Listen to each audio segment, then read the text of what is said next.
Hi there, this is James Tripp. This is a very quick video to accompany the podcast, The Three Dirty Questions That Drive Change. Now, if you've listened to that podcast, if you've listened to it already, you'll remember I promised that I was going to give a sequence, a sort of stock out-of-the-box sequence of questions that you can use that are really useful things to use in coaching and change work. But I didn't get to do that by the end of the seminar, so I promised that I would do this video to give you this boxed sequence of questions.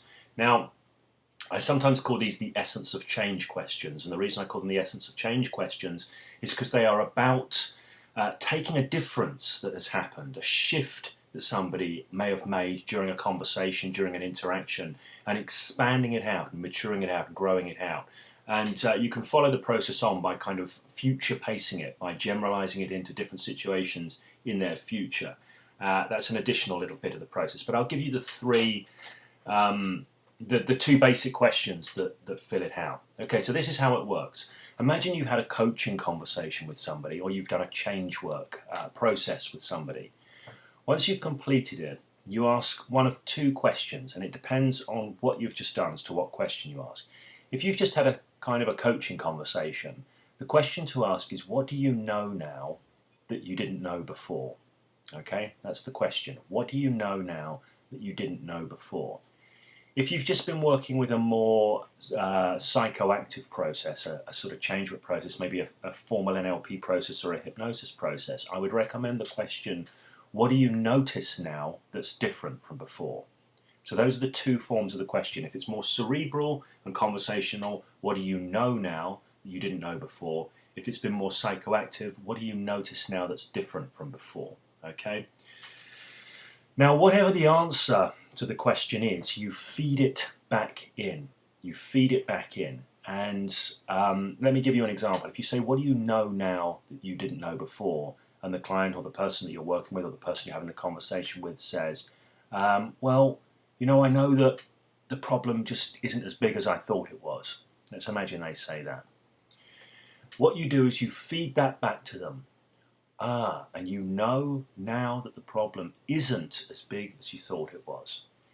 And they're going to go, And when the problem isn't as big as you thought it was, and you know that now, this is hypnotic language, and you know that now, what difference does knowing that make? Now there's the second kind of big question. What difference does knowing that make?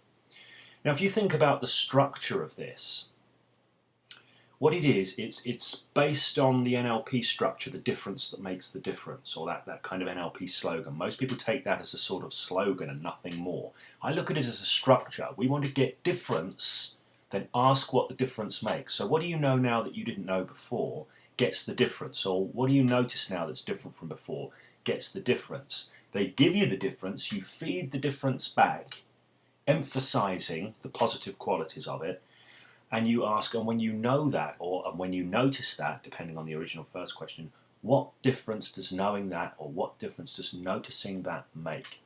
Now we're on to the difference that the difference makes.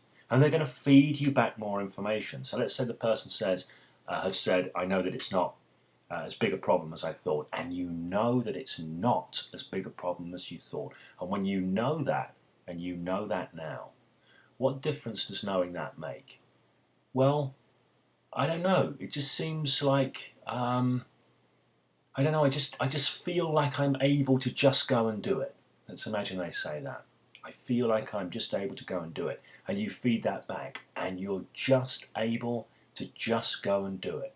And to just go and do it. And when you're able to just go and do it, what difference does that make? So you see, you're asking the what difference does that make question again. Theoretically, you can ask this infinitely. And what you're doing with every iteration is you're unpacking and you're modeling out the difference further and further and further. If you know clean language, if you're familiar with clean space, you'll recognize this as being similar to the end of the clean space process. And if you know clean language, when the client's giving you the information about difference, you can use other clean language modeling questions to expand that out, and that's a very useful thing to do. What you're basically doing is you're taking a small change and growing it in significance, by shining their torch of consciousness on it and modeling stuff out and mapping it out more. It kind of matures the change, to use another David Grove term. Uh, Now, just to add something onto the end of this, if you're familiar with the NLP concept of future pacing, as you map these differences out and you get all this information out, you can kind of feed it back in, and then you can ask another question, which is there a time or a place coming up in the future where a difference like that will be useful to you? And that's the question. And the client will identify some time or some place. Maybe they'll say, yeah, I'm giving a big presentation on Thursday and it will be really, really useful at that time. And I'll feed that back, and a big presentation on Thursday. And when you think about that now, what difference do you notice? Now, what I'm doing with that question is I'm facilitating them taking their consciousness, their mind, their creative faculty into the future and starting to apply all the stuff we've just mapped out into the future.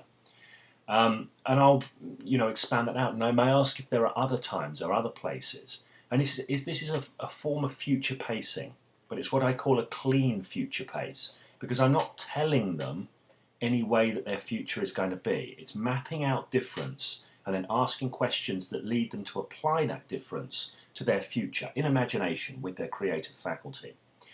Now, when I've closed this process off, I will tend to I would tend to finish up by saying, I'd really, really like to know about your experience of what it is that you get the opportunity to notice that's different in those situations. So I'm asking that, I'm saying that, making that statement. I'd like to hear your story, what you had the opportunity to notice that was different. And in a way, you could call this a post-hypnotic suggestion, if you like, a conversational post-hypnotic suggestion. It's a direction for them to pay attention and notice difference again in the future, in the situation that they've just been talking about, and to report the difference back to me. So the whole thing, this is why it's the difference that makes the difference, and it keys in with that idea of the essence of change being difference. The whole thing is all about orientating to difference and then mapping, modeling that difference out, and then orientating to the difference that makes, and it's difference, difference, difference all the way, taking difference into the future, and then inviting them to notice difference in the future. Okay, so that's the sort of package, the pattern. You can bolt it onto the end of any coaching conversation, you can bolt it onto the end of any change work process, and it really adds value. I know I've gone through it very, very quickly there, and in a way there are lots of subtleties and nuances that you could look at within that as well. But that as a package is a great package. Just to say, just because that boxed package is designed, so to speak, to be put on the end of a coaching conversation or put on the end of a change work process, doesn't mean that you can't have the principles of that in mind all the time, all the way through the process. That idea of orientating to difference. Here's an example. Now, I never do anything like a fast phobia cure, and I probably never would. But if I were going to, I might set up the first stage of the thing where you have the person with their eyes closed, imagining they're in a cinema, looking up at the screen and seeing a still frame that's at the beginning of the movie they're going to run, of the problem, of the traumatic situation. Now, most of the time when people facilitate a process like that, they invite the person to go there, they invite the person to look up at the screen, and then they move to the next stage. They don't stop. They don't stop to check in what's going on with the client. If I were to do that, at that stage I'd be tempted to say, and as you look up at the screen and as you see that there now, how is that different? How is that different? So I'm asking a difference question. The difference question, how is that different? You can ask at any point during a change work process when you've made a shift or made a change, and it shines their torch of consciousness, shines their torch of awareness onto the difference, and that way that difference gets to feed back into the system and grow and expand. So it's facilitating the utilization of feedback, the attention to feedback and the utilization of feedback. This is really, really powerful for growing and driving change. Okay, there's a lot more I could say about that, about orientating to difference, but I know that I intended this to be a short video and it's already been longer than I'd planned. So I hope you get something out of that. I hope you find it valuable. I'd love to hear your feedback on the success you've had with applying that. And if you have any questions, please do ask. If you're on my blog, on the comments section below. If you are on Alan Witten's website or blog, and I know this is going to go up on there as well, you can contact me via the Hypnosis Without Trance website or at james@hypnosiswithouttrance.com. Okay, thank you very much. I hope you find the information useful. I hope you play with it. I hope you apply with it. And I hope you make some difference in your life and in the lives of your clients with that idea. Take care.